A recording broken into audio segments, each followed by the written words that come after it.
akalain mo yun, mga minamahal, marunong din palang magpasalamat itong si Vice President Sara Duterte. So ngayon nga po, alam nyo naman yung issue, no, na itong si Singson, si Chavit Singson, abay pinapalabas niya na na-scam daw siya ni President Bongbong Marcos.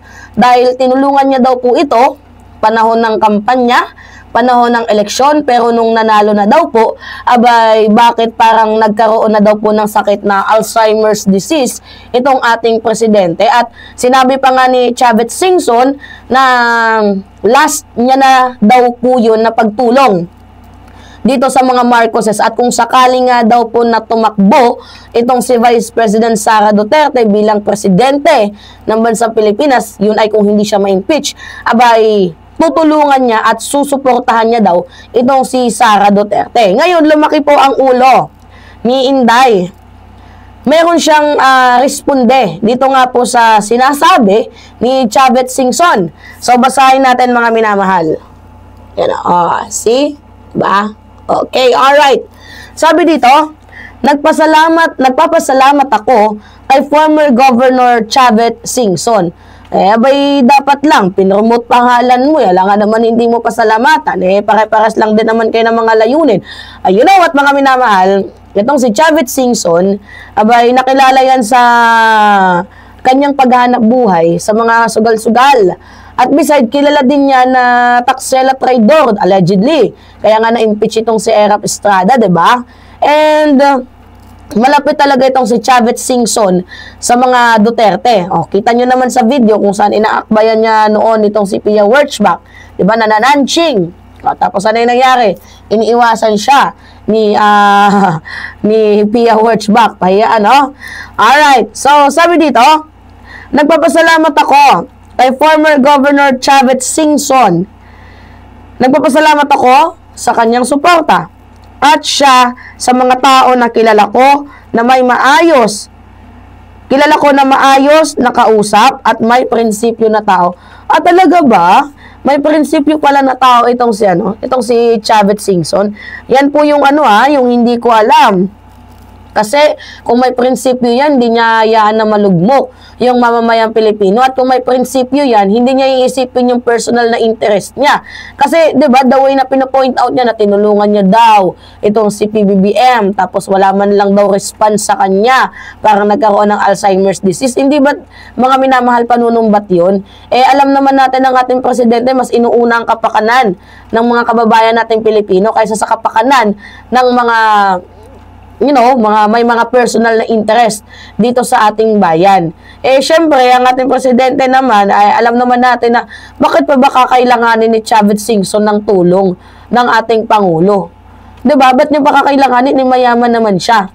Kung kamustahan lang naman, syempre, nabibisi ang ating presidente. Pwede mo namang tawagan, Mr. President, ganito, kamusta na? Mukhang nalilimutan mo na ako, Pwede mo naman tawagan, di ba? Hindi yung ipapalabas mo pa na sa mainstream media na nagkaroon ng Alzheimer's disease.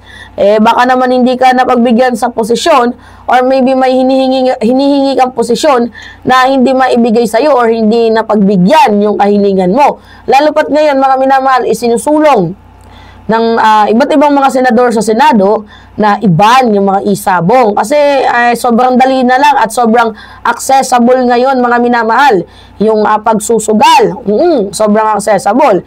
Mukhang masasagasaan yung kanyang negosyo. Diba? Mukhang may masasagasaan yung kanyang negosyo kung kaya't ang kanyang ginagawa ngayon nga lang yung pumutak And beside, ang interview sa kanya, mga minamahal, is patungkol kay Gretchen Barreto at kay Atong Ang. Dito nga po sa mga sabong-sabong na yan. Ngayon, bigla niyang na-insist itong si PBBM.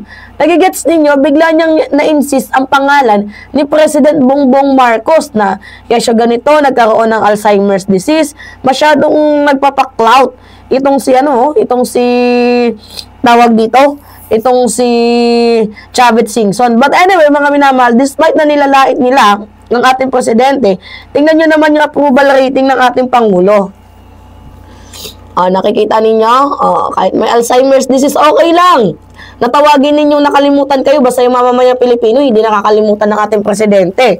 O, sabi dito, approval rating ni BBM tumaas sa second quarter ng pahayag 2025 survey ng Publicus Asia Incorporation. So, tumaas, 'di ba? From 19% naging 25% ang approval rating ng ating presidente, 'di ba? Actually, good indication 'yan. Hindi naman kasi sa lahat ng oras, kasi minsan nakabase kasi sa mga issue eh. 'Di ba? Hindi tinitingnan yung trabaho ng presidente, kagaya na lamang nito. Si Vice President Sara Duterte, isang buwan na nandoon sa dahig. Pero magugulat kayo na yung kanyang approval and trust rating sobrang taas. Baka maybe yung mga napagtanungan, bumoto na lang na mataas yung kanyang approval rating, di ba? Dahil sa awa, sa kanyang ama na nakulong. Pwedeng ganon, mga minamahal, di ba? Dala lang ng awa or yung issue sa ICC ng kanyang ama. Pwedeng ganon, mga minamahal. Pero yung totoo naman kasi dito, tingnan naman ninyo yung trabaho ng ating presidente. Tingnan naman ninyo yung trabaho ng ating pangulo. Dapat yun yung tinitingnan ninyo. Yung mga foreign direct investment natin, sobrang dami. 'Di ba? Yung crime rate, napababa.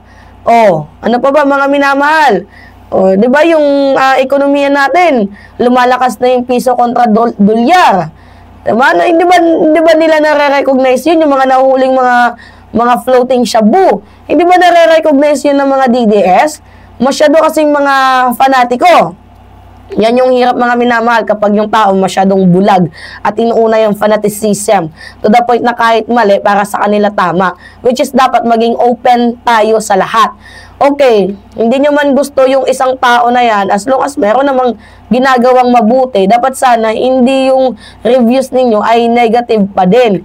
Kung para naman sa ikabubuti at ikaw unlad ng mamamayang Pilipino, bakit naman hindi? And beside, bakit pa ba ninyo kailangang sirain si PBBM? Wala naman siyang ginagawang masama sa inyo. Di ba? Katulad dito kay Chavit Singson. Ang daming sinasabi, hindi na lang nananahimik. Tingnan mo ngayon, siya tuloy yung nabash. Di ba? Parang tinatawag niyang scammer tong si PBBM. Ito namang mga tao, ang tingin na nila ngayon kay Chavit Singson, masyadong mapagsamantala. Diba? Masyadong ng pleaser ng utang na loob.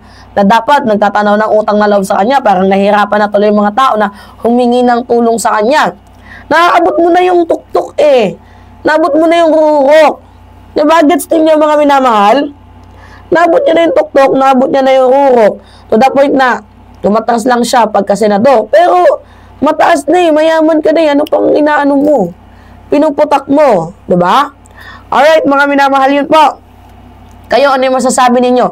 Anyway, pahingin po ako ng comments, likes, and share. And also, don't forget to click the subscribe, mga minamahal. And hit notification bell for more update. Yun lamang po at ingat, mga kababayan.